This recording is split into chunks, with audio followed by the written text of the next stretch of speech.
Hello everyone, thanks for joining me here in my backyard garden in East Tennessee. My name is Paul Krueger and I'm the store manager of Supersod in Knoxville.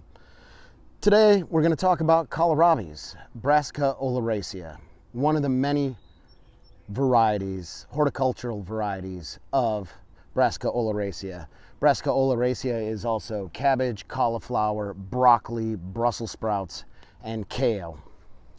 So, being that it's in the same family, it's a cool season crop. It's going to like full sun and organic matter rich soil.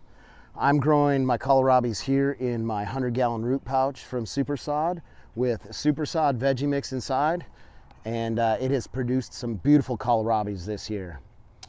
So you can see the leaves just snap right on off of this bulbous stem. It's not truly a bulb because a bulb would be underground. And you can see we have roots here, so it's not a bulb, it's just an enlarged stem. So these leaves crack off real nicely here. The leaves are edible. You can make them into coleslaw, or you can add them into a salad, or you can cook them down like collard greens. It's just going to take a little bit longer to cook these down to be soft like collard greens. So this here is a biennial plant.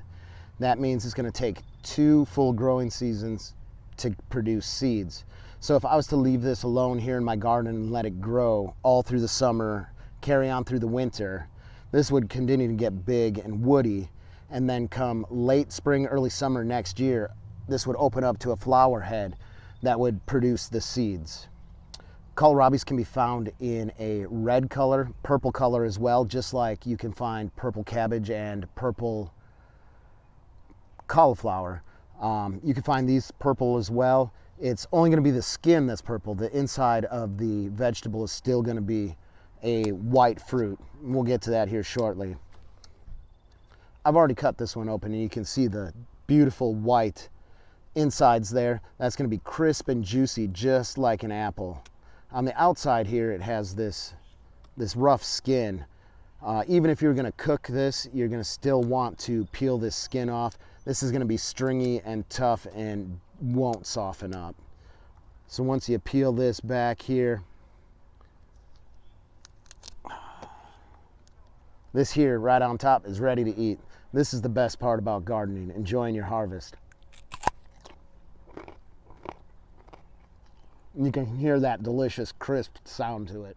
The earliest known written existence of kohlrabis was in 1554, when a botanist noted that they had finally arrived to Italy. They began to arrive in North America in the 1800s as more and more European settlers came. This is a cool season crop. It's really easy to grow. You can start them from seeds as soon as the danger of frost has passed. You'd start them in the ground at about 1/4 of an inch to 1/2 an inch, and then just gently pack the soil down over the top of them. And once they start popping up, you're going to need to thin them out so you have plenty of room to grow. You can see how big that bulb was, so making sure you have them properly spaced to the variety. Since they're a cool season crop, cabbage loopers could be a problem. The only problem that they would give you is eating the leaves. So if you're going to be using those for salads or cooking them for collard greens, you would use BT. BT stands for Bacillus thuringiensis, and it's only harmful to caterpillars. So once they ingest this, it eats up their stomach and they die. So you mix 2 ounces of this with 3 gallons of water. Always shake this up really well before you use it so you get the proper effects of it. It's a great crop to grow because you can get 2 harvests out of it. You can get an early spring harvest and you can also get a fall harvest. The only problem you could have with growing kohlrabis is that you have too many of them because they're all going to come out of the ground about the same time.